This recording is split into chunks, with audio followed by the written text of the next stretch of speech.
Добрий вечір, шановні колеги. Добрий вечір. Ми щиро раді бачити вас. Ми вже бачимо, що ви нас чекаєте, як і завжди. Шановне панство, сьогодні в нас 5-й і останній, на жаль, вебінар з серії безкоштовних вебінарів проєкту «Школа якості медичної освіти» з к.мед.н.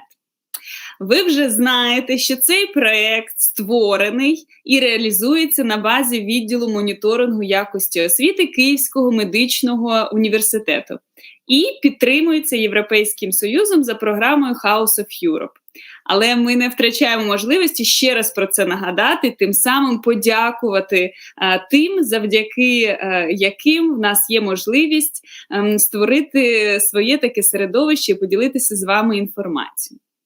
На попередніх вебінарах ми говорили про, а в нас їх було 4, ми говорили про особливості різних систем медичної освіти, ми говорили про освітні програми та підходи до їх створення, а також про навчальні методи в медичній освіті. І попередній вебінар був про наукові дослідження в медичній освіті, як поглиблити цей зв'язок.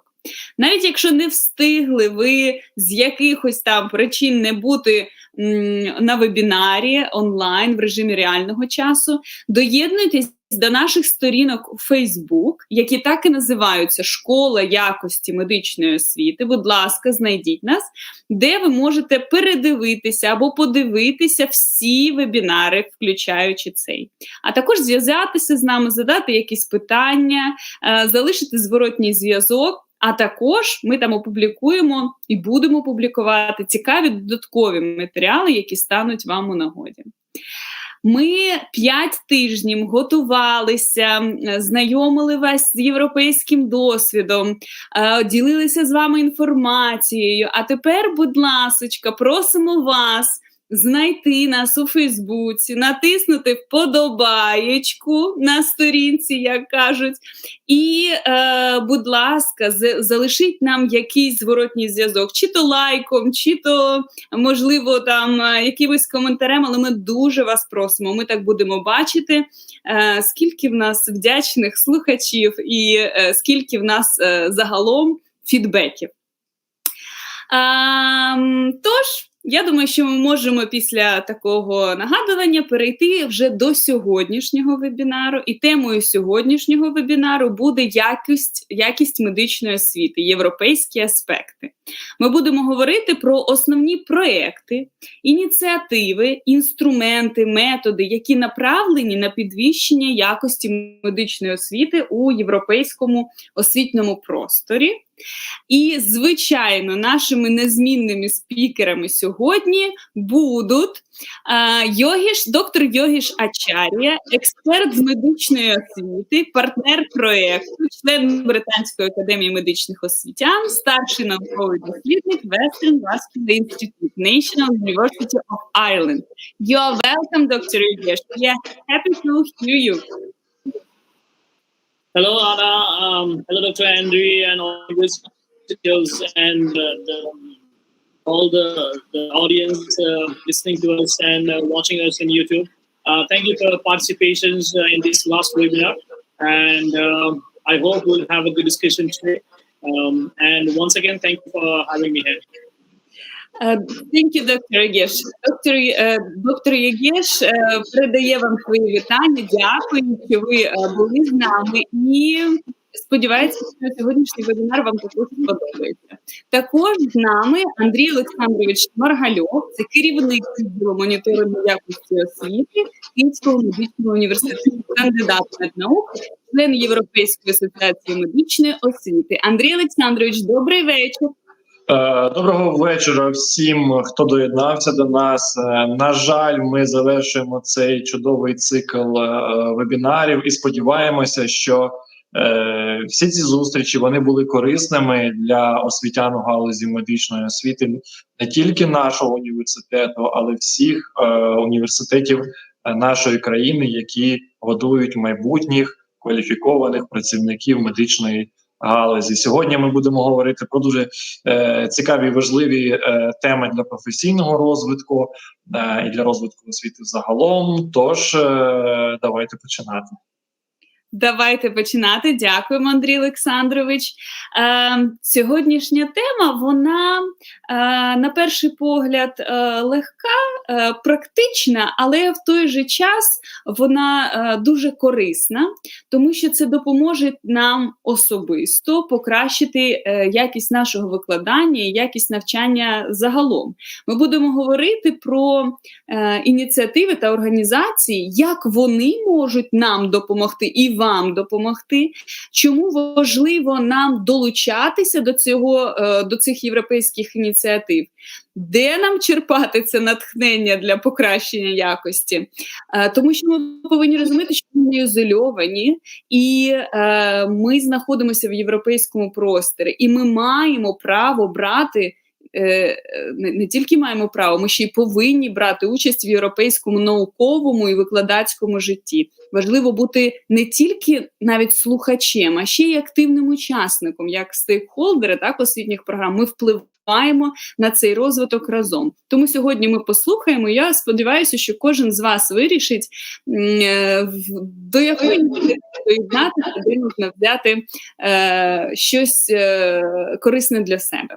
Це буде одна частина нашого сьогоднішнього вебінару, а другу частину ми присвятимо вашим питанням з приводу всіх проведених вебінарів.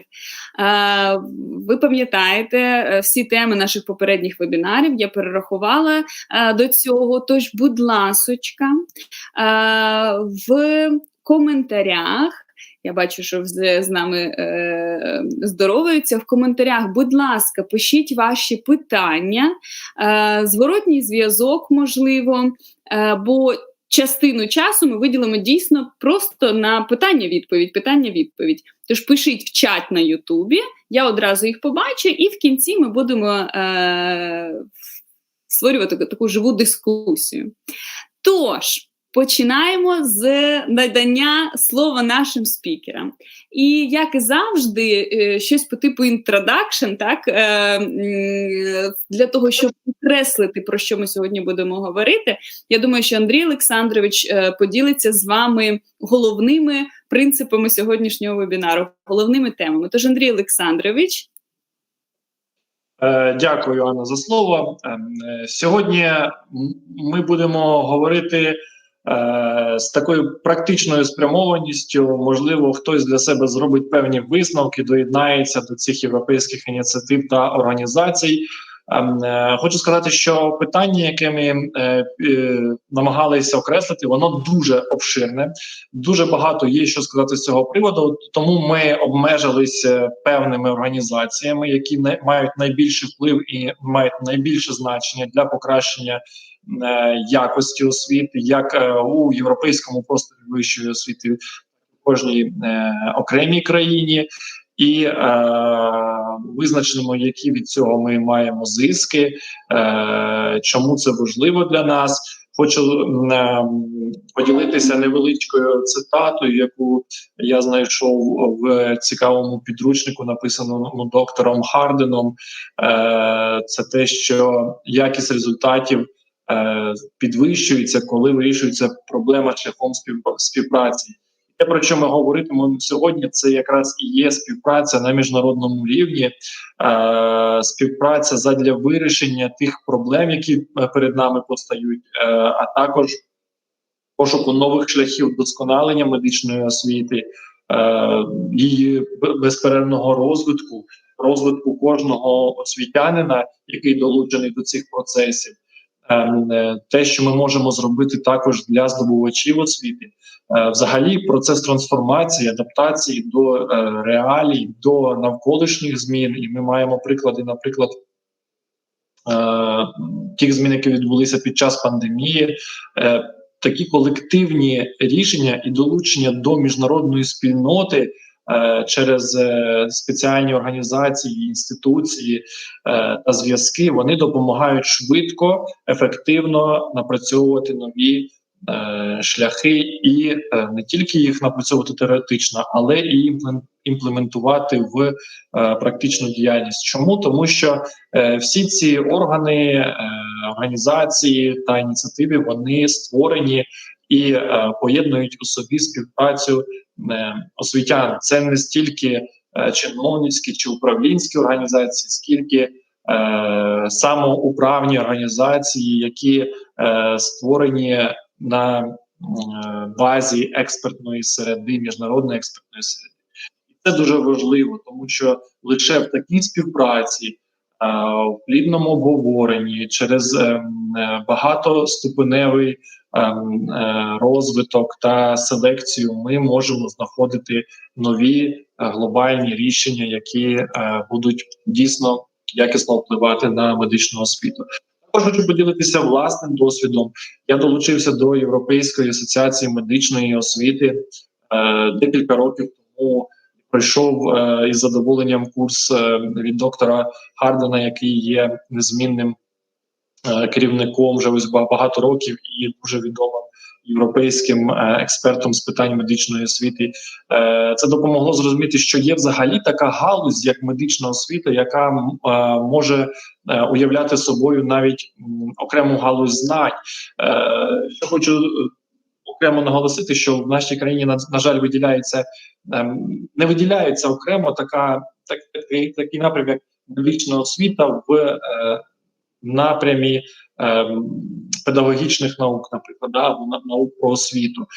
І багато закладів освіти пропонують підвищення кваліфікації або магістерські чи бакалаврські програми з педагогіки, з освіти.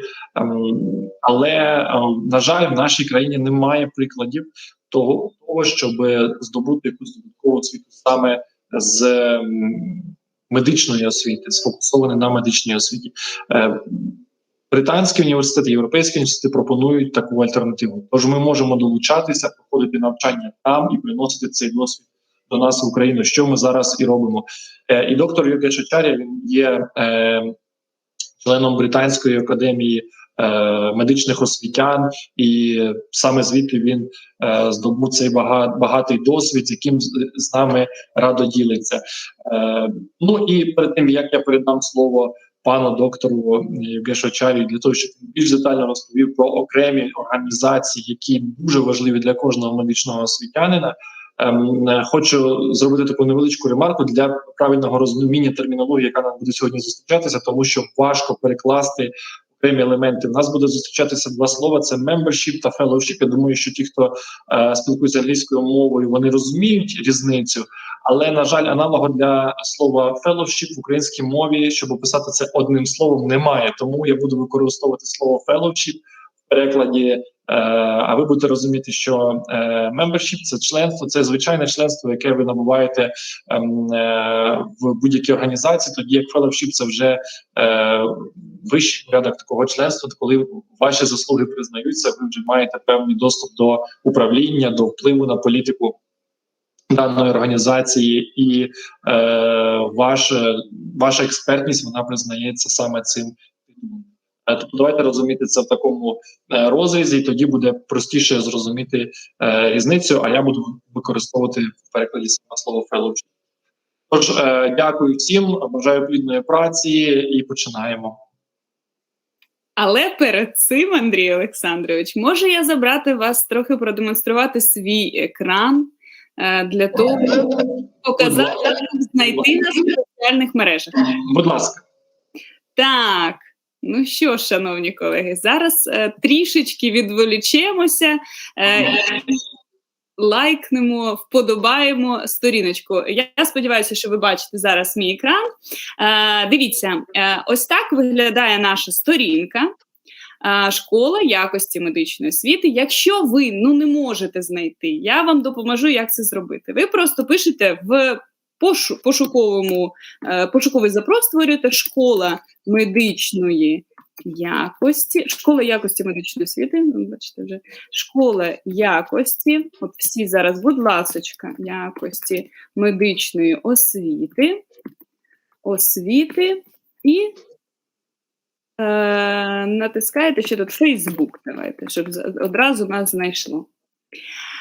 І нам видає, переходите, щоб там не одразу, якщо навіть вас там Google не підтягнув, це переходите у картинки і бачите, що перша картиночка – це наша картиночка. Тож ми переходимо на цю сторіночку в Facebook і натискаємо ось тут. О, я бачу, вже хтось лайкнув. І натискаємо тут вподобаєчку. Дуже потрібно нам, тому, будь ласочка, натисніть вподобаєчку, щоб ми знали, що ми з вами на одній хвилі. Тож, музична пауза завершилася, і я з превеликим задоволенням завершую показ свого екрану і передаю слово нашому європейському експерту, доктору Йогешу Ачарію. Доктор Йогеш Ачарія, you could share your screen, please, you're welcome. Yeah. Thank you, Anna. Thank you, Dr. Andrew. So let me start. Yes. Let it start. Super. We see. Okay, let's just make it bigger.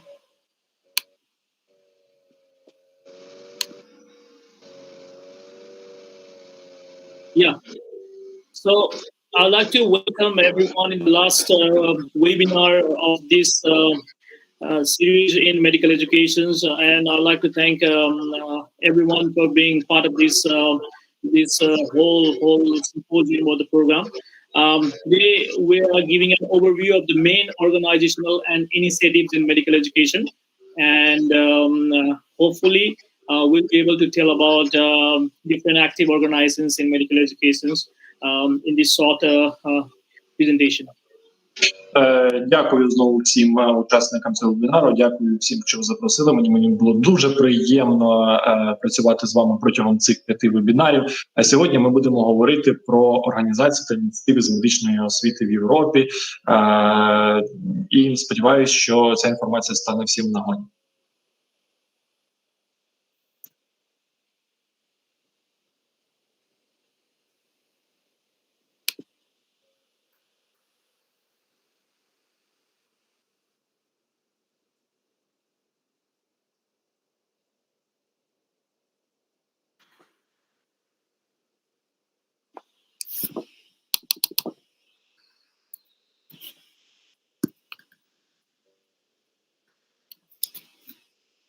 Це нам хвилиночка для того, щоб всі зайшли в Facebook і лайкнули нашу сторіночку.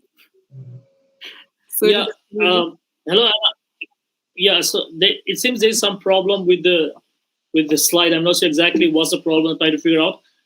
Just give me some time so that I can move to the next slide.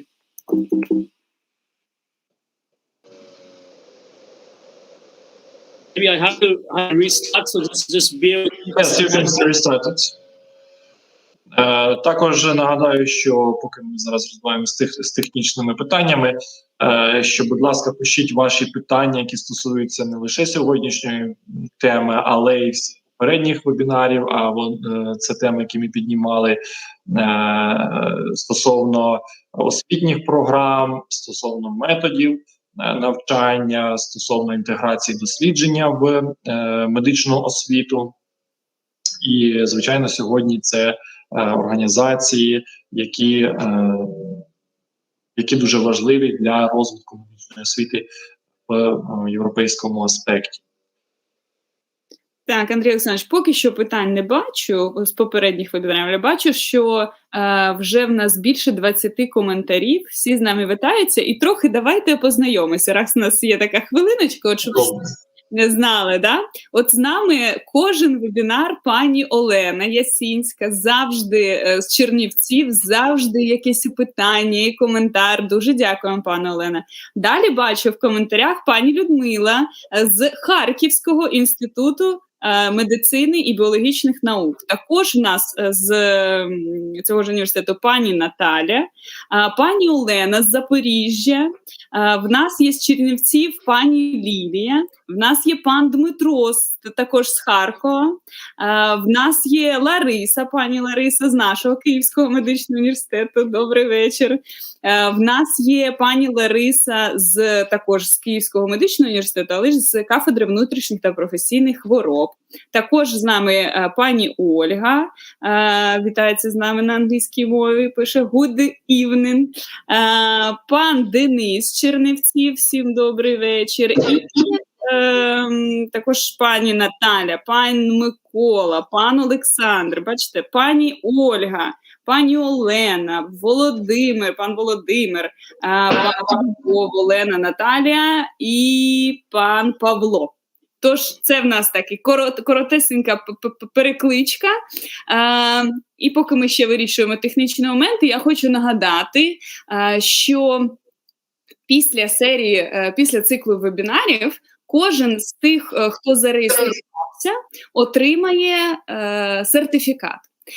Ми надішлемо вам форму зворотнього зв'язку, де ви вкажете, будь ласка, вкажіть правильно, хочу підкреслити, ваше прізвище, ім'я по батькові, для того, щоб в сертифікаті було зазначено правильно. Бо коли ми передивлялися реєстрації, були там деколи помилки. Тому ми обов'язково всім, хто зареєструвався, надішлемо форму зворотнього зв'язку, ви заповните це, і вже після травневих свят ми надішлемо вам або посилання на сертифікати на Google диску, які будуть автоматично сформовані, або вже сертифікат. Тож, будь ласочка, чекайте від нас новин, і якщо щось там не приходить, ви одразу нам пишіть на наші соцмережі. Я сподіваюся, що ви вже під'єдналися до них і натиснули вподобайку.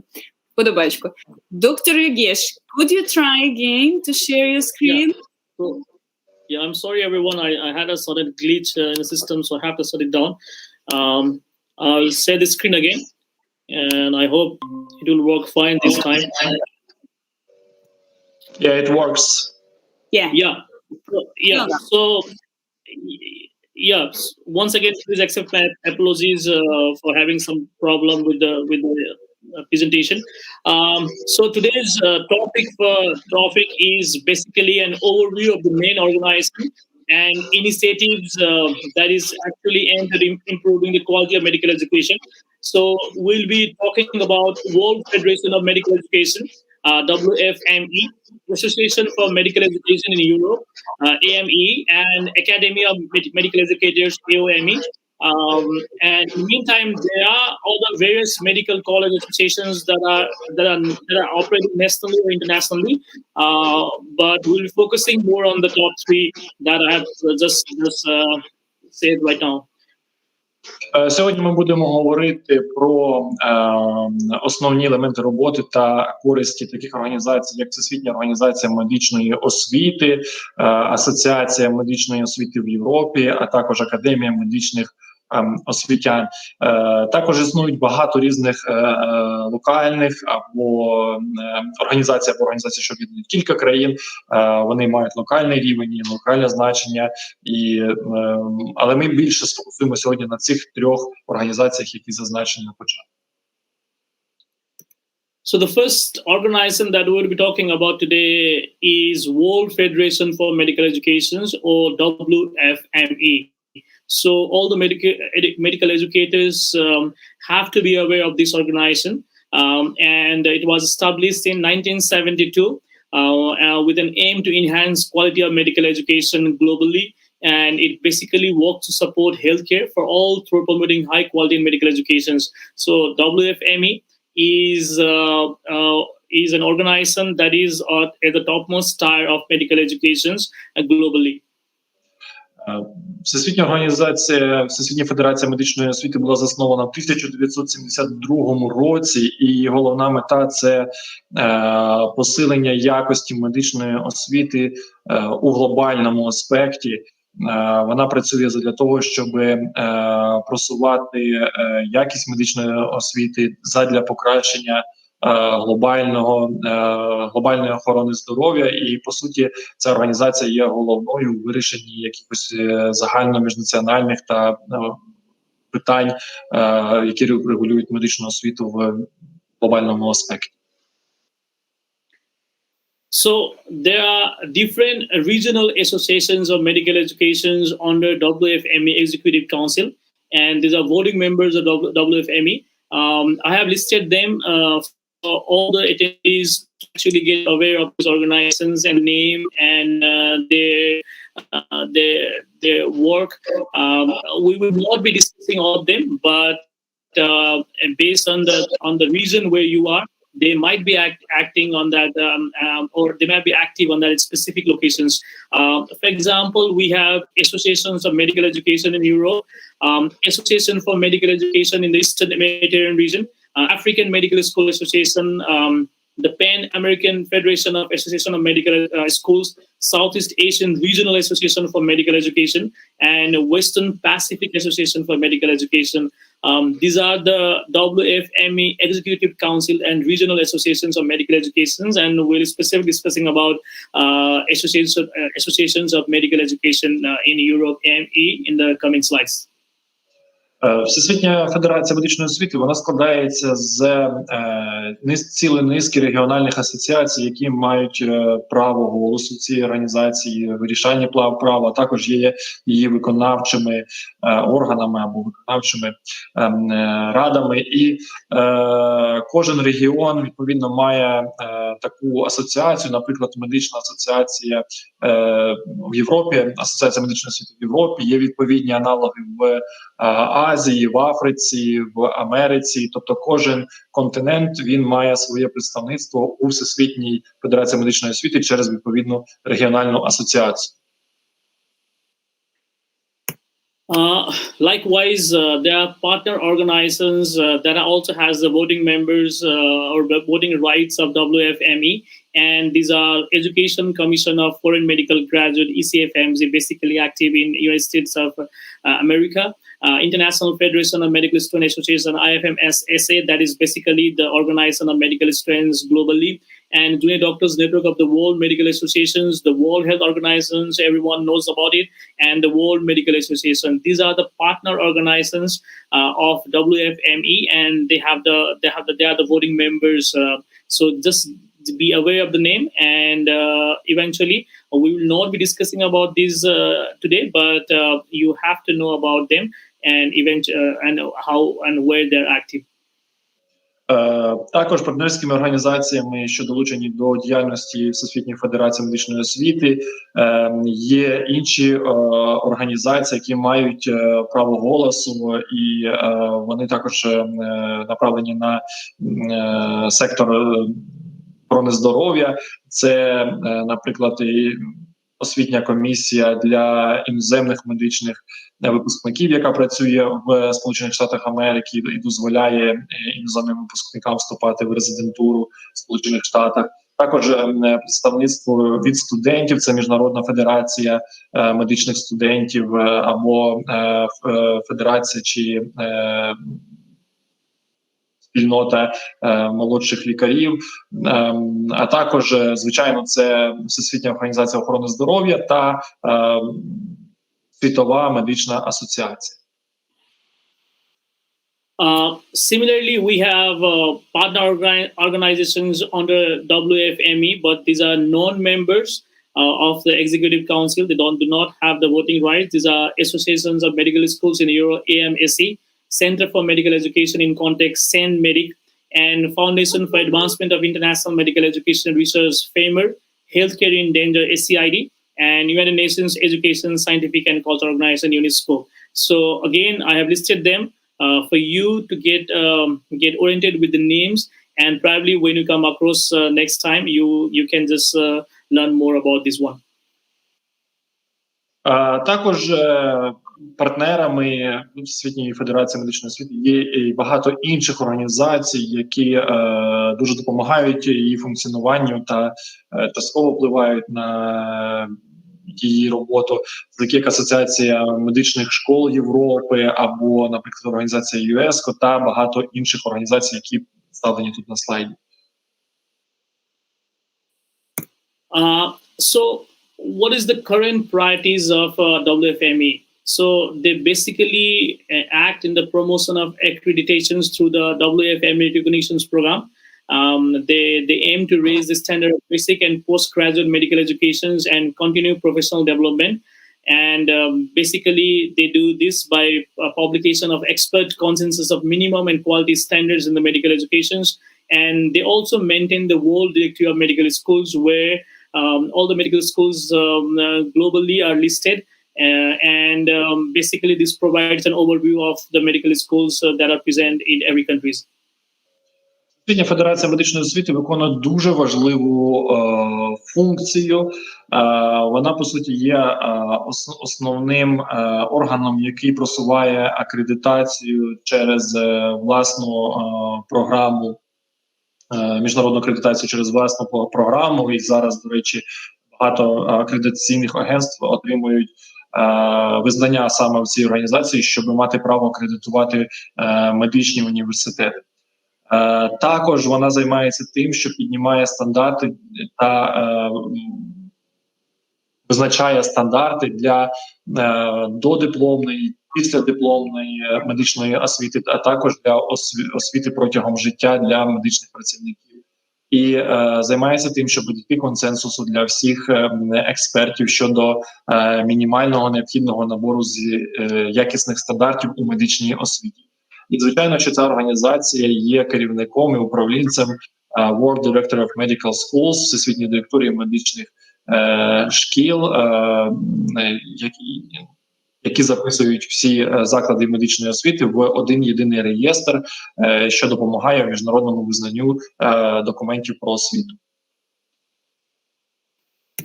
So the first organization that we're discussing today after WFME is AME. So basically AME stands for Association of Medical Educations in Europe.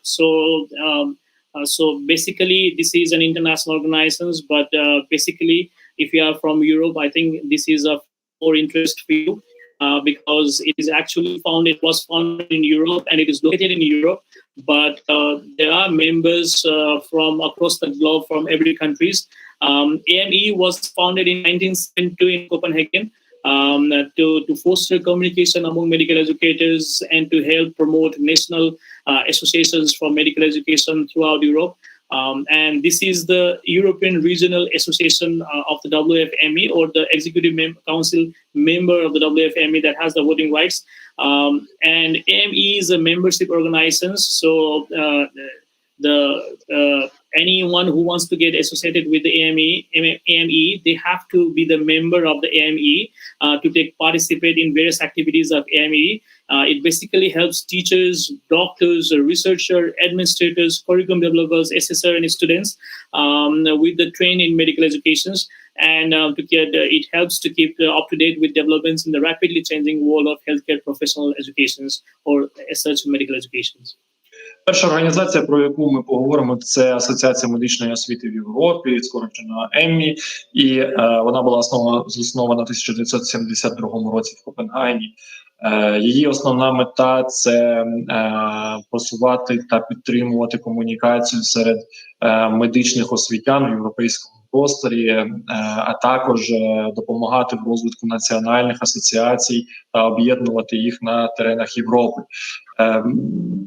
Ця організація є членом виконавчої ради Всесвітньої організації медичної освіти. Також вона пропонує для всіх бажаючих членство, яке має певні переваги, і членство цієї асоціації допомагає викладачам, лікарям, дослідникам, також адміністраторам та університетів, медичних закладів освіти розробляти освітні програми, а також допомагає в їх освітянській діяльності. В тому числі вона є корисною і для студентів. І основною з її функцій є тримати пульс на змінах, які відбуваються швидко в світі, і відповідно дуже швидко на них реагувати, давати якісь рекомендації для всіх членів цієї асоціації. So, what are the different activities of AME? So, after being part of the AME, you can participate in various activities of AME. These activities include annual conferences, medical education conferences. There are different publications on the AME. For example, journals like Medical Teacher, Made Publish, and different AME educational guides. They also conduct face-to-face courses and master classes. And recently, last few years, they have started doing an online courses for the same. And they are developing more online courses in medical educations. And I hope in this time of crisis, I think it is very important to have an online courses in medical educations and to educate medical educators across the globe. And they also have different initiatives in terms of scholarship and travels and grants like Aspire Excellence Award, and BME and others, and they also conduct medical webinars giving the idea about medical educations and different aspects of medical educations based on the new or changing trends in medical educations. Тож, які основні заходи та на чому сфокусована діяльність цієї організації? По-перше, ЕМІ проводить щорічні конференції з медичної освіти, а також вона відповідає за публікації в галузі медичної освіти, видає журнал Medical Teacher. Вона є керуючою організацією Publish, які публікують дослідження в галузі медичної освіти та видають журнал Medical Teacher, і видає спеціальні бюлетені, які допомагають розібратися в нагальних питаннях.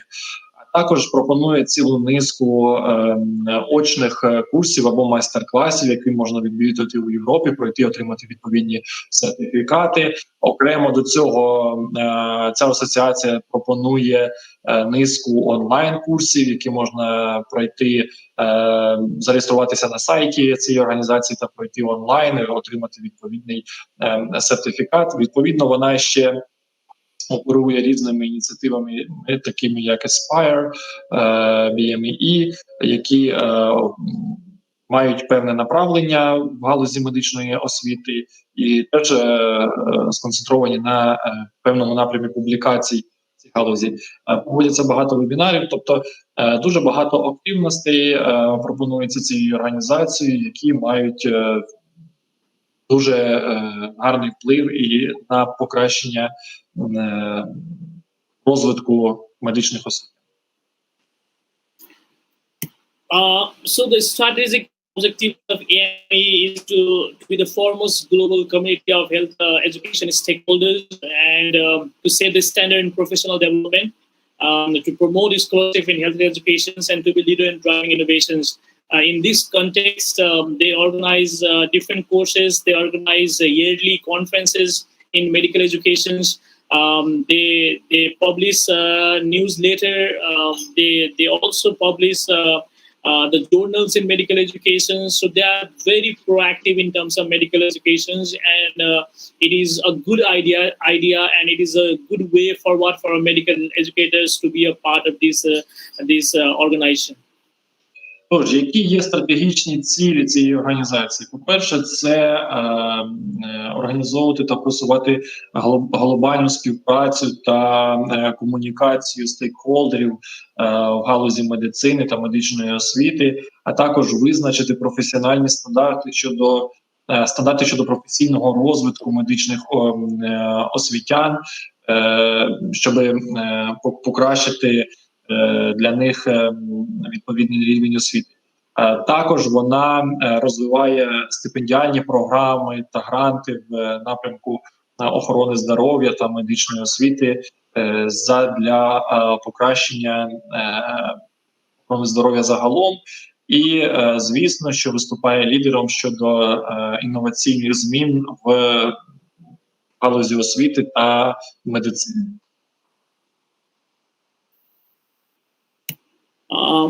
So you can be a member of the AME, and you can also be fellow of the AME. There are basically three different types of fellowships: associate fellow, the fellowship, and the honorary fellowship. So to begin with, you need to be a part of the organizations. You have to be a member, And once you are a member, and after you show certain level of proactivities in terms of the member, then you would be eligible for SET fellowship. So again, to be eligible for SET fellowships, you have to be an active individual members of AME, at least bachelor's level in any academic field or current registration as a healthcare professionals. You need to have at least one presentation in AME conference as a first or lead author in the last 5 years, or you have actively contributed to AME being a member. You have published scholarly article in an international peer-reviewed journals in health professions, educations or medical educations as a first or lead author during the last 5 years, or you have delivered at least one other presentation as first or lead author at an AME conference or any other international conference in medical educations. So if you have these minimum criteria, so you can become an SET fellow of AME, and the application fee is £50. But this gives you an opportunity to be an SET fellow and use the title the SET fellow of AME, and also be an active member of the AME organization. Організація медичної освіти Європи, Асоціація медичної освіти Європи пропонує багаторівневу участь всіх бажаючих в цій асоціації, починаючи від звичайного індивідуального членства, також є колективне членство в цій організації, а також просування по сходинкам до асоційованого феллоушіп та почесний феллоушіп. Це вже ті рівні, коли ви можете дійсно впливати на медичну освіту, бути полісімейкером і мати певні заслуги, які признаються цією організацією. Для того, щоб подати заявку на такий рівень визнання, як асоційований феллоушіп, ви маєте бути дійсним членом, мати вищу освіту, а також презентувати на конференції, яка організована цією асоціацією, як мінімум одну презентацію, в якій ви є основний автор, або опублікувати таке дослідження в галузі медичної освіти в рецензованому міжнародному журналі, де ви є також основним автором. Звичайно, що таке членство, воно має також ще і фінансову сторону, і коштує це десь близько 50 фунтів стерлінгів на рік. So I've shown you my certificate for SET Fellow of AME, and this is one of the conference that I took part in 2018 that was organized in Basel, Switzerland. So this was a medical education conference organized by AME. And also this is the course that I had taken in terms of medical educations and essentially skills in medical educations organized by AME. So this is one of the best basic medical education course you can have with a very nominal fee. And this is only for a few weeks. So I think it is a good way forward. If you are new to the medical educations, you can learn more about medical educations and take part in different activities of AME. Similarly, Так, наразі доктор Геш показав власні сертифікати того, що він є асоційованим членом цієї організації, має асоційований феллоушіп, також сертифікати участі у відповідній конференції, сертифікат про проходження курсу основні навички в медичній освіті, які пропонуються цією організацією, пропонує 80 годин роботи. Цей курс проходиться дистанційно, займає всього лише декілька тижнів. Ну, по своєму досвіду проходження цього курсу скажу, що місяця або півтора. Дуже напружений такий курс, цікавий.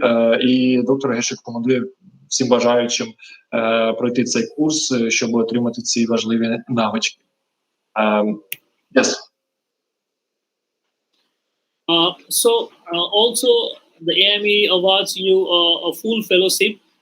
There are certain criteria for that one. So this has been listed from the AME website. You can go and find there, but you have to show significant contributions in medical educations with the publications, and also if you have actively participate in medical conferences, so you would be entitled to apply for a fellowship. Yeah, so I think it is good way to go forward, to start with a membership, and eventually once you start contributing in medical education, start taking part in conferences, and be part of the active discussion groups, I think you can go for SET fellowships and eventually to fellowships, and then yeah, you can be a part of the more prestigious group of people. Наступною сходинкою в розвитку членів цієї асоціації це є повний феллоушіп, який для того, щоб його отримати, потрібно зробити певний вклад в розвиток медичної освіти, також в діяльність самої організації протягом як мінімум останніх 5 років. Це мають бути певні досягнення вас як медичного освітянина з зафіксованими результаціями на декількох конференціях або декількох публікаціях в рецензованих журналах. Також ви для того, щоб мати право подаватись на цю позицію, маєте бути членом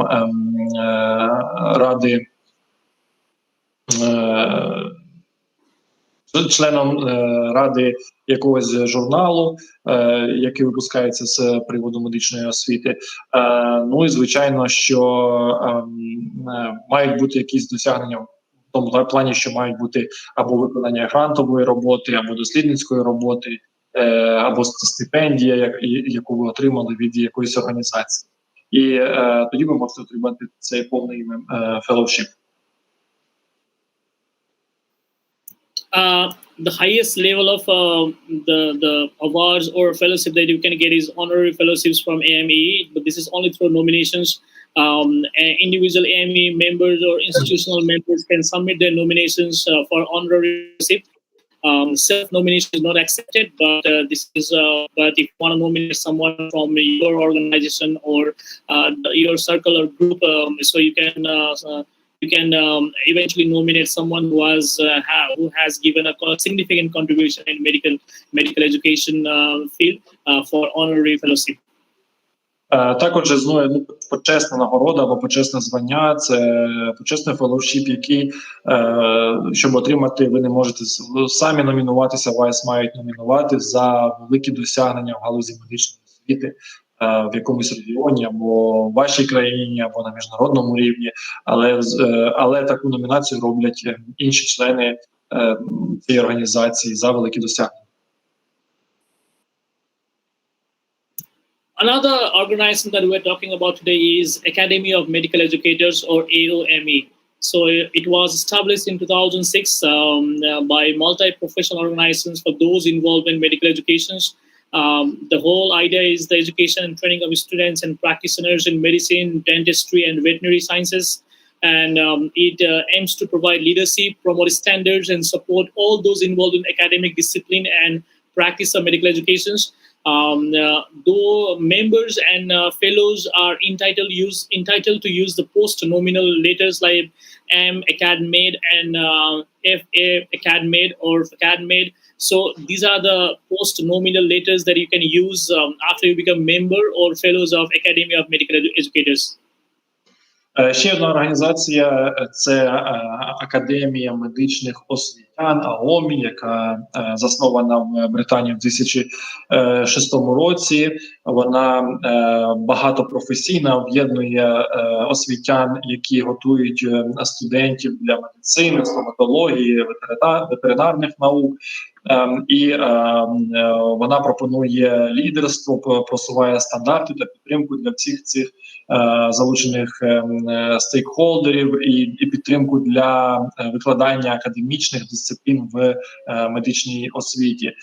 Звичайно, що всі, хто долучаються до цієї організації, вони отримують спеціальну приставку до свого титулу, як це завжди буває. Так, це ви бачите на екрані, як вони пишуться. Це якщо звичайне членство, або якщо ви маєте феллоушіп, то такі абревіатури застосовуються для цього. So the membership, you can have different types of membership in Academy of Medical Education. So student membership, estate membership, and the another full membership. So student membership is actually applicable for undergraduate students. You can also become an student membership. This is especially for those medical educators who demonstrate a professional commitment to the core values and membership. Basically, those medical educators who has the professional standards across all domains of the medical education. So you can start with the membership of AOME again, and progressively you can apply for the fellowship once you have certain level of expertise in medical education.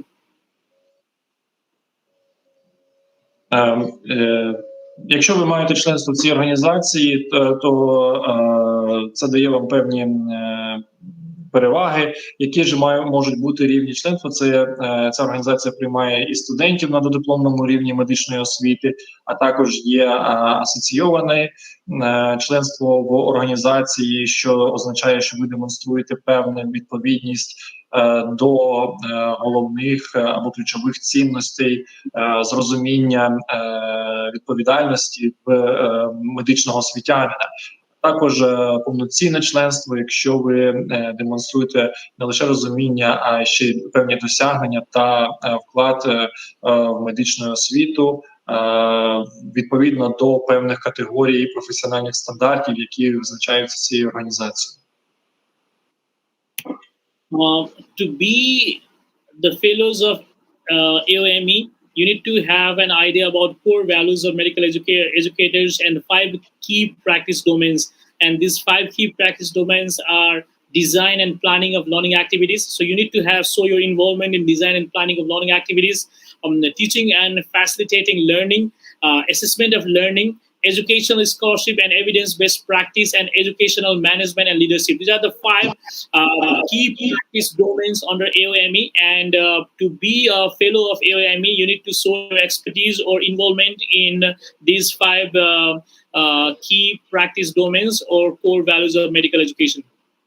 Для того, щоб перейти від рівня звичайного членства до феллоушіп в цій організації, ви повинні демонструвати певні досягнення або знання в ключових цінностях серед 5 головних практичних категорій, до яких відносяться дизайн та планування освітніх заходів, це навчання та сприяння навчанню, також оцінювання результатів навчання, це наукова робота та доказова медицина і, звичайно, що менеджмент у галузі медичної освіти та лідерство. So, fellowship, again, fellowship recognizes significant commitment, expertise, and achievement as a medical educator. And you can use the post-nominal title called k.med or k.med.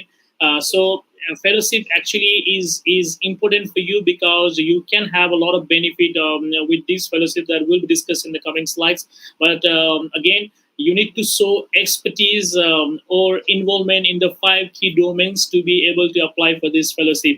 So just try to see this once again and try to evaluate yourself whether you are actively involved in these 5 key practice domains of medical education or not. So if you are, then you can eventually be a member and apply for the fellowship of these different organizations. Для того, щоб подавати заявку і отримати феллоушіп, що є міжнародним визнанням ваших досягнень в галузі медичної освіти як експерта з медичної освіти, з її розвитку, ви маєте показати свої досягнення та бути прихильним до тих категорій, які щойно були озвучені і показані, і ви маєте довести, показати на прикладах, які саме досягнення ви зробили як медичний освітянин. Це серед як мінімум, серед однієї з цих категорій. тоді ви зможете отримати такий титул, як зазначено, як Fellow of Academy of Medical Education, що, звичайно, буде відображатись в вашому резюме і вказує на те, що ви є визнаним експертом з медичної освіти. I have been awarded the fellowship in medical education by AOME, and this is my certificate. This was in 2017. So another fellowship is principal fellowships through AOME, and principal fellowship is recognized as the highest level of sustained and effective commitment, strategic leadership, and achievement as a medical educator. Principal fellowship holders will typically demonstrate significant strategic leadership within an systems and may have a national or international profile. So again, as I have said before, it is better to start with a membership and slowly move forward with the fellowship, and eventually once you have a significant contribution in medical education in terms of leadership and all the 5 core domains, you can eventually apply for principal fellowships.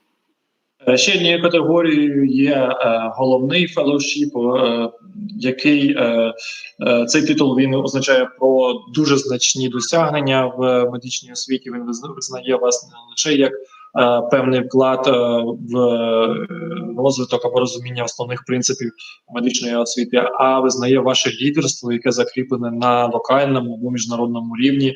І, звичайно, що це підсилює ваші позиції на міжнародному аспекті, і така позиція, вона номінується абревіатурою PF к.мед.н. Тобто, таким чином, за великі досягнення в галузі медичної освіти ви можете бути номіновані на цю престижну категорію. So what are the benefits of being active in the organizations or being part of these organizations? So there are different benefits, and we'll discuss this one by one. So the first of all is career development. So once you become the active member or fellows of these organizations, you can eventually be part of the organizations and build your network, meet with different people from different backgrounds and different expertise, participate in the discussions and different groups.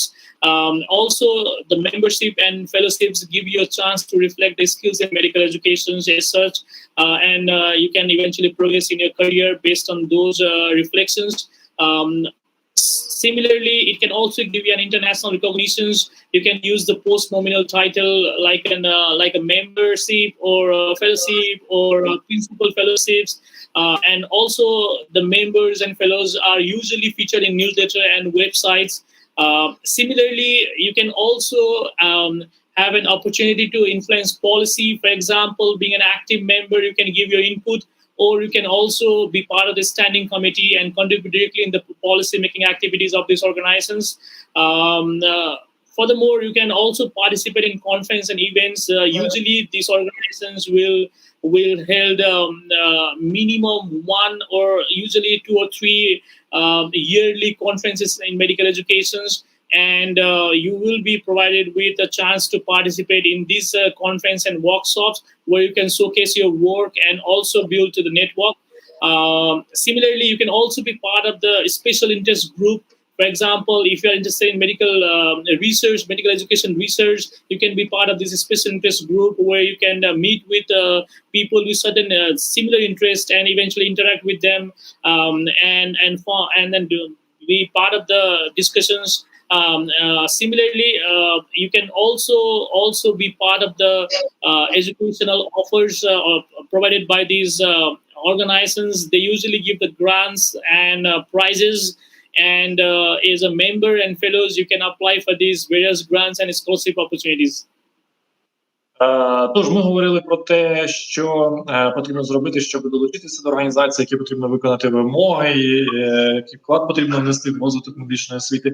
Але які ж переваги дає таке членство в цих організаціях? Відповідно, ви зараз бачите на слайді декілька категорій, про які задав доктор Йогеш. Це, по-перше, це розвиток, це кар'єрний розвиток. Ви зможете формувати ваші зв'язки, формуючи так званий нетворкінг на міжнародному рівні, і звичайно, що покращувати також ваші навички в повсякденній діяльності як освітянина. Це міжнародне визнання, тобто ви вже є визнаним експертом на міжнародному рівні, про вас дізнаються, про вас знають, і звичайно це допомагає вам в побудові ваших міжнародних зв'язків, міжнародного розвитку, або працевлаштування в подальшому чи розвитку вашої міжнародної кар'єри. Ви також можете певною чиною впливати на політики як самих цих організацій, також через те навчання, яке ви отримуєте, ви можете нести дуже великий вклад безпосередньо в розвиток вашого інституту чи вашого навчального закладу, в якому ви працюєте, або на локальному рівні, або навіть на національному рівні. І звичайно, що ці організації вони пропонують безліч активностей, такі як конгреси, конференції, воркшопи. Всі члени мають пільги для участі в цих активностях. Якщо ви є членом, то ви маєте певну знижку на участь і певні бенефіти під час отримання матеріалів і тому подібне. А також долучення до різноманітних закритих платформ, на яких спілкується міжнародна спільнота з медичної освіти. Ви можете долучатися до спеціальних закритих груп за інтересами, які мають певні галузеві напрямки. І дуже приємним фактором є те, що багато пропонується різних нагород, різних стипендій або грантів, які спілкуються цими організаціями. Кожен член може подавати заявку, і якщо в нього є певні досягнення, і він продемонстрував попередньо, то є великі дуже шанси отримати такі нагороди або гранти для подальшого розвитку власних досліджень чи проєктів. Тобто бачимо дуже багато переваг для кожного освітянина. So, let's have a summary of all the webinars that we had in this series, and there are 5 take-home points that I have summarized for everyone based on each webinar and the topic that we have discussed on those webinar. So the first of all, the very important is that the harmonization in educational curriculum between medical schools helps the mobility of physicians and patient care by standardizing the medical system. That basically means that it is very important to have a standard set of curriculum across different countries and different medical schools, so that students can move from one place to another. Not only students, the physicians can move from one place to another. So as when the patients move from one place to another in the global world, they can benefit from the quality healthcare system. Second thing is medical schools should be flexible enough to adapt to change through adoption of a student-centered teaching and learning program. So we should be very proactive and flexible enough to move from traditional teacher-centered teaching and learning approach to student-centered teaching and learning approach. Similarly, we need to integrate the alternative teaching learning strategies and adopt different teaching learning patterns, for example, problem-based learning, the ICM or the flipped classrooms, or task-based learning or team-based learning, as case discussions. So we need to integrate these alternative learning techniques in medical educations. Finally, we need to integrate formal research training into undergraduate medical curriculum as early as possible, starting from the very first semester or very first year. The last point is that participation in activities of different medical organizations is vital to improve the changing context of medical education. Що ж, давайте підсумуємо, говорить доктор Йогеш, все, що ми з вами говорили протягом цих 5 вебінарів, і він підвів риску, зробив такі 5 ключових позицій, які дуже ємко підводять підсумок тому, про що ми говорили, роблять висновок. Тож, перше, це що нам потрібно робити, на що нам потрібно фокусуватися. Це гармонізація в освітніх програмах, щоб між медичними закладами медичної освіти допомагати мобільності лікарів та студентів заради кращої практики медичної та стандартизації медичної системи. Друге, це те, що заклади медичної освіти мають бути дуже гнучкими, щоб адаптувати зміни, які вимагає від нас час задля насправді студентоцентрованого навчання в їхніх освітніх програмах. Маємо інтегрувати нові, цікаві або альтернативні стратегії навчання, методики навчання, щоб змінити і покращити вже існуючі класичні шляхи або схеми медичної освіти. І, звичайно, що ми маємо інтегрувати дослідження в додипломну освіту якомога раніше, починаючи з першого року навчання. Ну і останнє – це те, що освітяни для власного постійного, безперервного розвитку і власного задоволення мають долучатися, брати активну участь в різноманітних медичних організаціях, які, як то кажуть, ідуть на одній хвилі з швидким темпом змін в сучасній медичній освіті. Ось такі висновки ми маємо за результатами цих вебінарів, які нам пропонує доктор Йогеш. Yeah, thank you everyone, and this is all for today. Any questions are welcome, and we'll be having a short question and answer session after this. Так, доктор Йогеш, дякую всім і каже, давайте вже починати відповідати на запитання, які в нас сьогодні є. Дякуємо доктору Йогеш. Thank you, доктор Йогеш. Дякуємо, Андрій Олександрович, за дуже стислий, але дуже конкретний переклад. З приводу питань не бачу я поки що питань в нашому YouTube-чаті, тому, будь ласка, наголошуємо, чекаємо на ваші питання, але от в мене є одне питання до доктора Йогеша. Ну, я так вже почала реєструватися на Fellowship of the Emmy. До Principal ми ще не доросли, але я думаю, що ми всі, хто сьогодні присутній, відповідає тим 5 категоріям, бо інколи ми мотивуємо таких студентів, яких не можна мотивувати, але ми все одно мотивуємо. І ми залучені активно в розвиток. І всі, хто є сьогодні, дійсно заслуговують бути феллоушіп цієї організації. До речі, як ви знаєте, всі наші спікери сьогодні, вони є членами тієї чи іншої асоціації, тому хто пам'ятає, будь ласка, напишіть в коментарях, щоб ми бачили, що ви уважно слідкуєте. Тож, конкретніше до мого питання. Це питання і до доктора Йогеша, і до Андрія Олександровича. От ви, члени цих асоціацій, можете навести якісь яскраві приклади, як вам, чим вам допомогло членство в цих асоціаціях? Тобто якісь яскраві приклади, що змінило ваше, можливо, життя або ваше викладання? Okay, I will translate. So first of all, Anna is telling that all the participants of this webinars they are real contributors to the medical education in Ukraine because first of all they participate in webinar, and second, every day they face a lot of challenging situations in their everyday practice. So even now, all of them can apply for fellowship in these associations.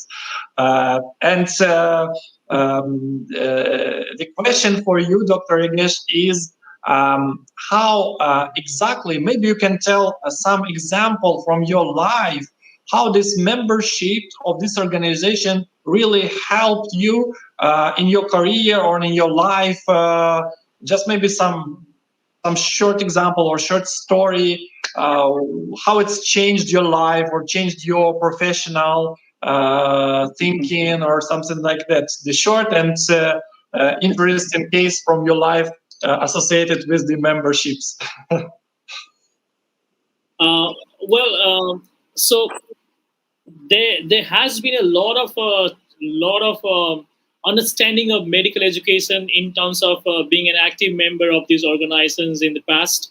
However, last few years I'm more involved in research, so I have not been able to contribute as much as in the last few years. But when I started as a medical educator or teacher, I was basically involved in teaching in a class, and I did not know about the different ways of teaching learning patterns. So I eventually got a chance to take this ESME course, which actually was a big breakthrough in my career in terms of understanding what exactly is medical educations and what is student-centered learning, and what are the different alternative teaching learning methods. So this not only helped me to become a good teacher or better teacher, it also helped me to understand the student perspectives about learning different aspects of medical educations.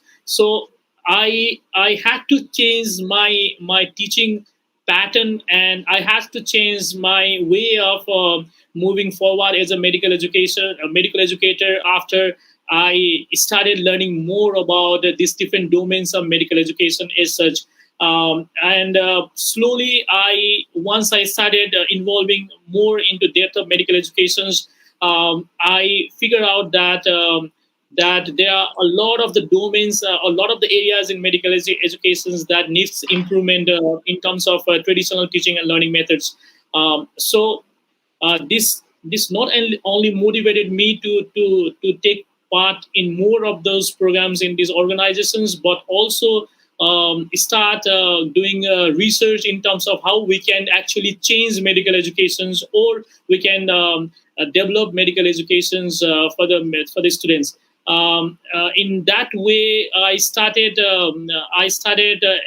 experimenting or making changes in terms of my teaching methods, and also started discussion actively with my peers and my colleagues. So this made me more wiser in terms of medical education, and this made me sort of more like understanding the student perspectives in terms of teaching learning activities. So I think it actually has helped me become a better educator, and also I noticed that there is a lot of student satisfactions once you actively teach in the class, then going there and passively doing that. So I hope those people that actually are listening today, they most of them, I can understand that they are already doing a lot of alternate teaching, but once you organize your teaching more into and organized pattern of new trend of medical education, there is a lot of satisfaction from your side. So I think it had actually made me feel satisfied in terms of when I go to class and come back from the class. And you are our main expert because of this knowledge. Окей, I will translate, я перекладу. Тож, доктор Йогеш ділиться своїм досвідом і каже про те, що наразі він більше задіяний в дослідженнях, ніж у викладанні, але на початку кар'єри він дуже багато викладав, він був залучений як викладач в медичній освіті, і тоді, коли він пройшов курс Essential Skills of Medical Education, базові навички з медичної освіти від ЕМІ, це перегорнуло його уявлення про медичну освіту, він відкрив для себе нові методики, нові методи, він змінив повністю деякі підходи у своєму викладанні, бо до цього він використовував лише звичайні класичні патерни чи схеми викладання, і це розширило значно арсенал його інструментів, які він зміг застосовувати у своїй повсякденній практиці як медичний викладач. Це дуже важливо, і подалі це допомогло йому просувати його кар'єру і покращувати взагалі результати тієї роботи, яку він проводив зі студентами. Бачите це і на результатах навчання студентів, тому що ми, як викладачі, відповідальні за ці результати. І, звичайно, що якщо підсумувати взагалом, то це ще й приносить велике задоволення, коли ти виходиш за рамки звичайного, коли ти є частиною змін, коли ти сам пропонуєш і проводиш ці зміни, в тому числі і у власних вже напрацьованих схемах, і бачиш позитивні результати, то ти отримуєш велике задоволення від цього і бачиш, що це все не дарма, і воно є корисним не лише для тебе самого і твого власного розвитку, але й для багатьох інших. Тому це є основним таким мотивуючим фактором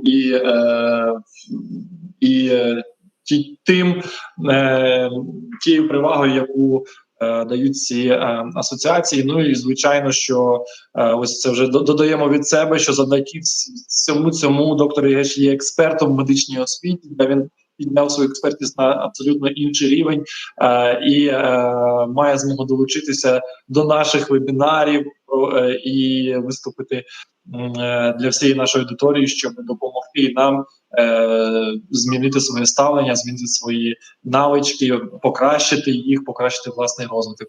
Це є, я думаю, що це навіть є якась місія, така або частина такої глобальної місії в медичній освіті. Тож це дуже класно.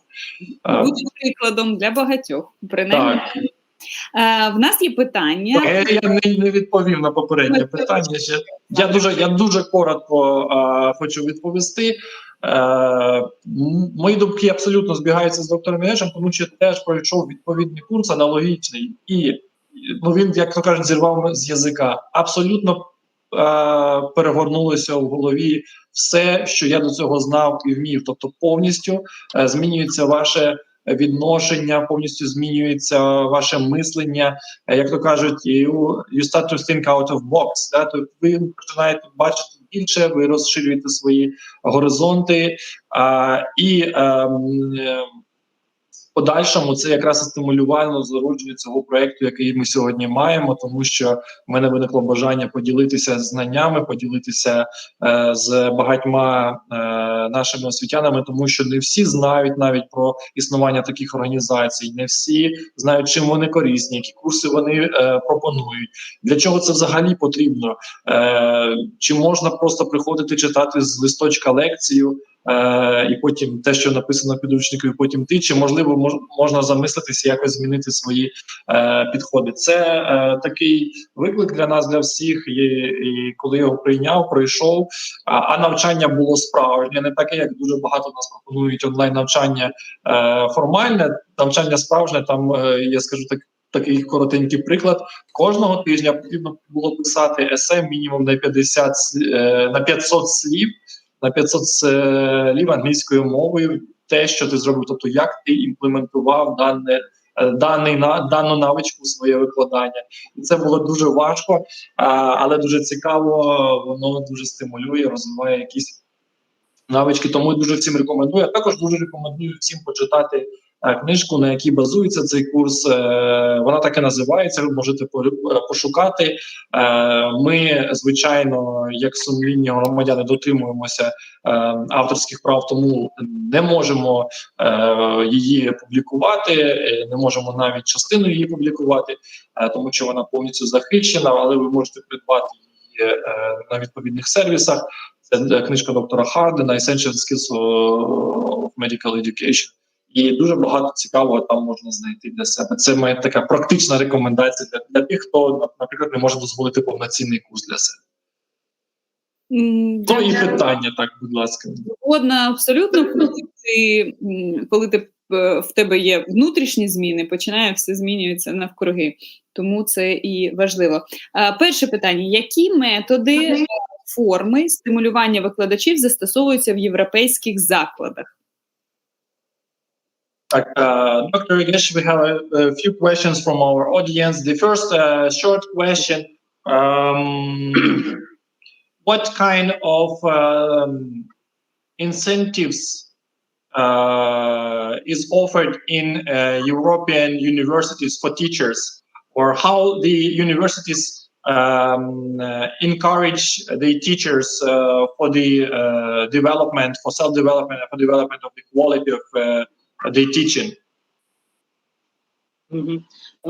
So there are different incentives for medical educators in different universities, and this is not same across all the universities, but different university has their own plan and policies. Most of the universities, they promote active involvement in medical education. Again, they promote being an active member of these different organizations. They also support the faculties to apply for these different types of memberships and fellowships, and eventually also financially support the faculties for professional courses in medical educations. For example, you can do certain certificate level courses and diploma level courses, and eventually the masters in medical education or higher. Also, they support you to go and attend medical education conference each year, but and right now is because of pandemic there hasn't been a lot of conferences, but pre-pandemic the universities were actually supporting a lot of faculties to go and take part in these different medical education conferences, and also they organize different sort of workshops and discussions, group discussions within the universities to promote medical educations and as such different trends of change in medical education. So there are different activities by different organizations. So they support morally, financially, providing financial support for grants, for traveling to conferences, taking part in educational activities, continuous professional development in terms of medical educations. There are a lot of things they can do. Some universities, they also support you to publish the research papers as such in terms of medical educations by promoting bearing with the financial expenses and giving grants for that one. So it depends on different universities, but again, most of the universities they actually support the faculties as much as possible to actively participate in providing quality medical educations to students, and eventually promoting faculty educations about medical educations. Yeah. Тож доктор Йогеш відповідає на це питання таким чином, що кожен заклад освіти в Європі він має власні політики стимулювання викладачів та заохочення їх до різних активностей. Такі рішення приймаються на інституційному рівні. Вони, якщо сумуючи все, що він сказав, можна зробити, що вони поділяються на фінансові та на організаційні стимули. Тобто викладачам можуть бути компенсовані або оплачуються за викладачів публікацій в міжнародних журналах, це поїздки на різноманітні конференції в межах країни, за межами країни, участь в платних онлайн або очних курсах, підвищення кваліфікації, отримання нового ступеню, наприклад, ще одного магістерського ступеню з відповідного профілю або з медичної освіти. Це може сплачувати, звичайно, що заклад освіти. І на іншому рівні організаційному це може бути ефективна організація навчання в самому закладі, проведення різних вебінарів, різних мастер-класів, активностей, які допомагають розвиватися викладачам, ну і інші заходи, гранти від самого університету на проведення досліджень, покращення інфраструктури для кожного викладача, що стосується його умов викладання або дослідження, і інші заходи. Тобто в кожному випадку університет визначається власною політикою. Дуже багато приділяється цьому уваги. So once again, just to add more on this one, the whole idea is train your teachers first to train your students, or teach your teacher first to teach your students. So if you do not train or teach your teachers, there is no use of teaching or training the students. So I think it all starts with training and teaching the teachers and medical educators. and eventually it has to go down to the students. So I think that something has to be taken by all the universities, and eventually should begin with training and teaching the medical educators about the different trains of medical educations here. Дуже важливу фразу зараз, я б сказав, фундаментальну фразу каже доктор Геш про те, що вчіть спочатку ваших викладачів перед тим, як навчати студентів. Лише такий шлях допоможе дійсно досягти якісної освіти. Якщо цього не робити, то ми не зможемо досягти того рівня, якого ми плануємо. Тож запам'ятайте, вчіть викладачів перед тим, як починати вчити студентів. Дякуємо, Андрій Олександрович. У нас є ще 2 питання і є пропозиція. Я знаю, що у вас є, ви готували питання. Або ми відповімо зараз на ваше питання, на ці 2 питання і на ті, хто на інші питання, які нам напишуть, ми зробимо щось типу на нашій сторінці правильні відповіді, або ми швиденько відповімо. Як ви вважаєте, як нам краще?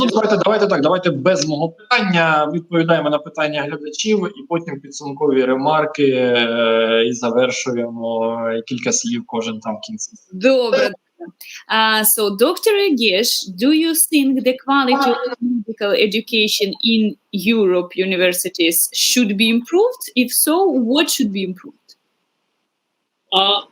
See, the way forward is basically to improve yourself because again, the whole idea of this conference is that the medical education is dynamic, and we need to be flexible enough to adapt to those changes, because this is something that we had done in the last, let's say, 30 years, 40 years back. We are going forward and changing a lot of those patterns of education. So I think definitely there are room for improvement. A lot of the universities are doing good, but again, we cannot be just satisfied by what we have. If we are satisfied, that's this is the same for everywhere. You need to keep on improving, so then you can have a quality product, and that quality product is future for our healthcare system. So I think there is a lot of room for improvement. But regardless, most of the universities in Europe, they're adapting to the new changes. And I have seen a lot of changes being made in medical education in the last few years, and I hope they would be medical education would become a standard one day, and it will be harmonized across all the universities in the globe. That basically the same in Europe, Asia, Africa, or any other continent. So the whole idea is produce quality healthcare professionals, and the basis for that is again medical education. Так, питання було таке, що чи потрібно змінювати, чи є проблеми з якістю медичної освіти в Європі, і що саме потрібно вдосконалювати.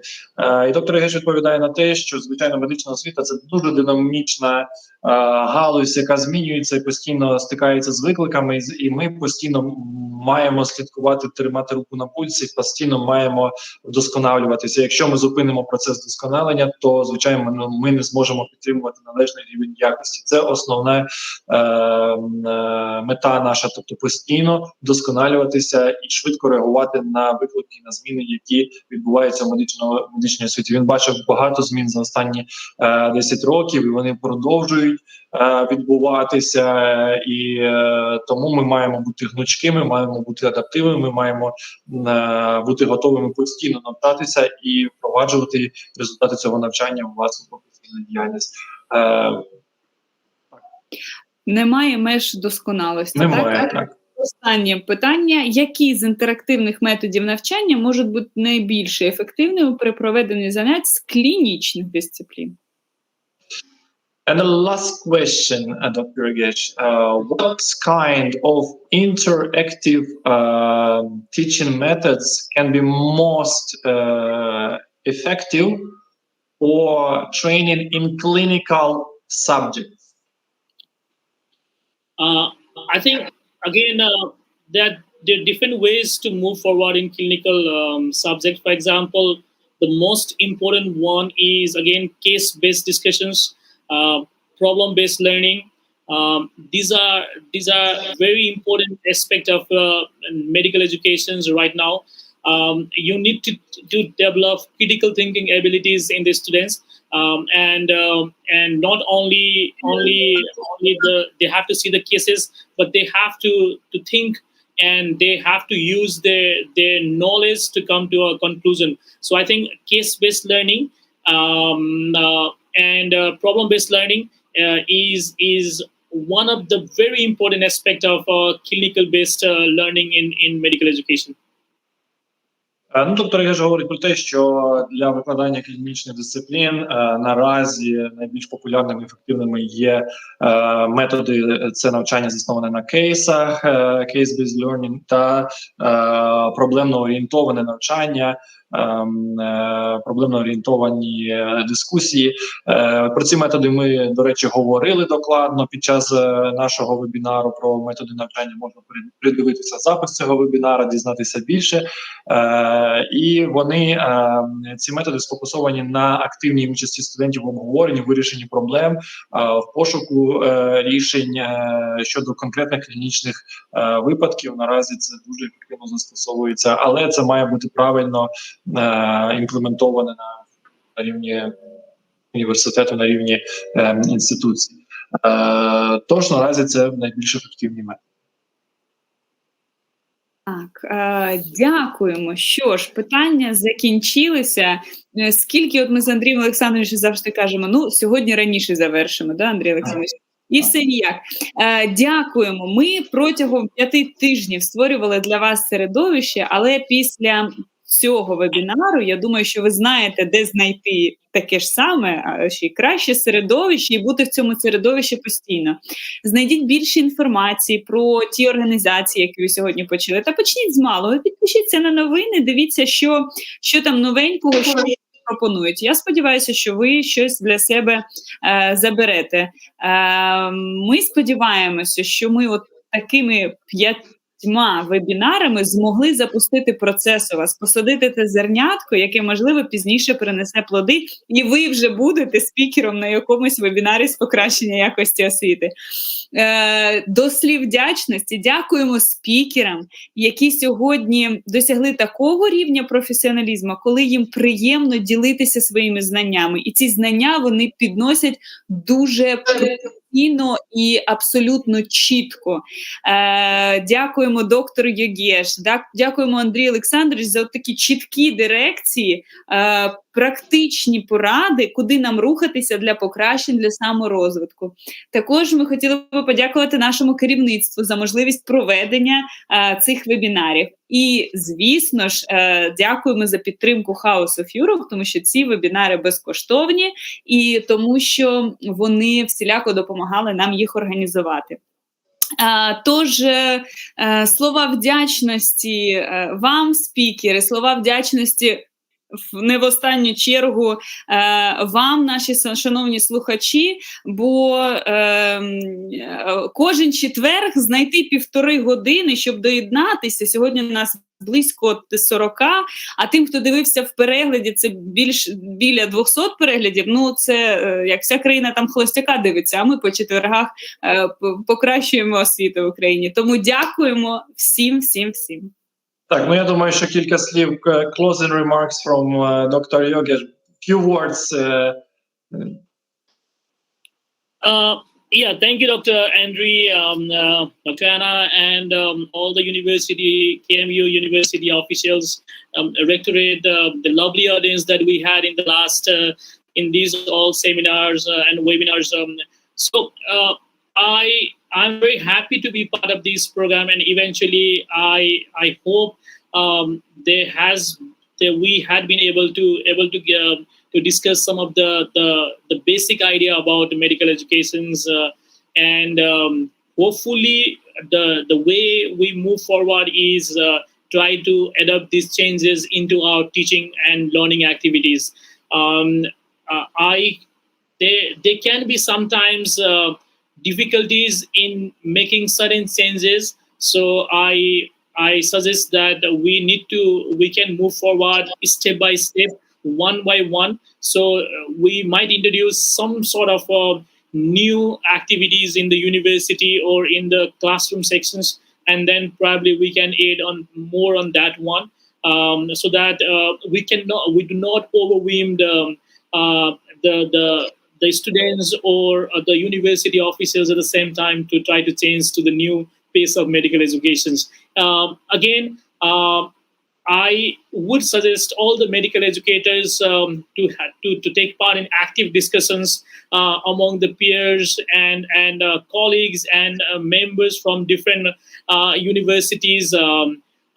Try to be proactive in terms of teaching learning activities.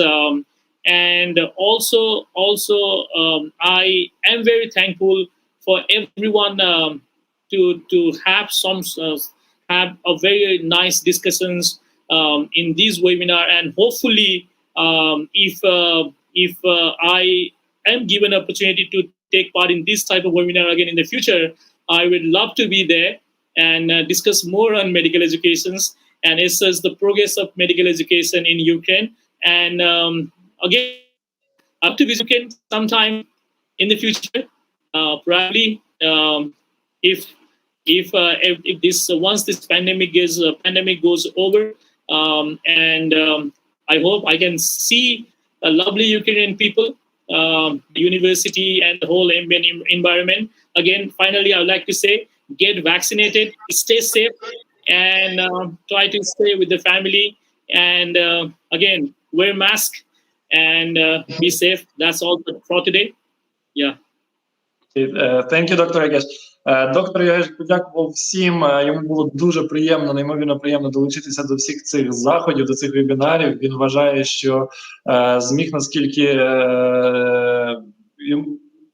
міг зробити вклад в розвиток тої справи, яку ми робимо, долучитися до розвитку медичної освіти в Україні. Він каже, що не потрібно зараз карколомно все бросати і робити якісь великі зміни. Все потроху, крок за кроком. Великий шлях починається з першого кроку, і нам потрібно це розуміти. Ми маємо саме таким шляхом іти, впроваджувати зміни поступово, по краплі, розуміти їх важливість, невідворотність і сприяти всіляко цьому. Ну і звичайно, що доктор Йогеш висловлює захоплення нашою країною і нашим бажанням змінюватися і впроваджувати ці європейські зміни. І каже, що якщо завершиться ця пандемія, то він з радістю завітає до нас в гості. Ну а ми зі свого боку щиро запрошуємо доктора Йогеша до нас. Як тільки все завершиться, вже в офлайн режимі завітати в гості і провести якісь живі спілкування, живі панельні дискусії чи лекції. Це, я думаю, було б дуже цікаво і дуже корисно для всіх учасників. Ну і всім бажаю здоров'я, каже, носіть маски, вакцинуйтесь, все буде добре.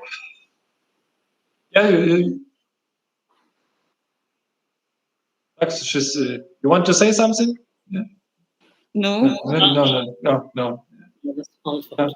Окей. Так, ну і я від себе наприкінці хочу висловити знов-таки дуже коротко всім слова вдячності нашим партнерам House of Europe, нашому університету, Київський медичний університет, нашому президенту Поканевичу Олександру Валерійовичу та ректору Івневу Борисовичу за сприяння допомогу в організації школи якості медичної освіти.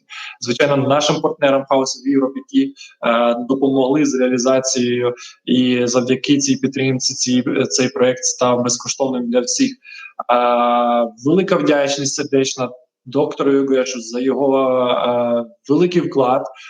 Я думаю, що ми зрушимо таким чином якийсь цей великий камінь з місця.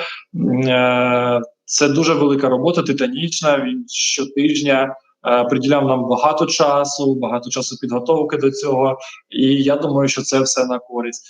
Від себе хочу йому особисто подякувати за його таке активне і щире долучення до цього проєкту. Ну а також хочу подякувати нашому прекрасному модератору Анні В'юн за її енергію, за натхненне ведення і модерацію всіх вебінарів, за те, що протягом цих 5 тижнів вона заряджала всіх нас енергією, позитивом і завдяки цьому наші вебінари були дуже жвавими, цікавими і активними. Тож дуже дякую за цю велику роботу. А я від себе хочу додати, як організатор цього заходу, що сподіваюсь, якщо ви замислились над змінами і якщо наші вебінари були корисними, то наша місія виконана у повній мірі. Дякую всім за участь. Бажаю натхнення в подальших змінах медичної освіти з метою покращення її якості. До нових зустрічей. До нових зустрічей і сумуємо тільки трошечки, вже готуємося до нових змін. Мені дуже було приємно долучитися до такої цікавої компанії. Чекайте від нас зворотньої форми і до зустрічі на нових вебінарах. Всіх вас обіймаємо віртуально. До побачення, гарного вечора. Бувайте. Bye-bye. Thank you, Dr. Якіш. Bye-bye. Thank you.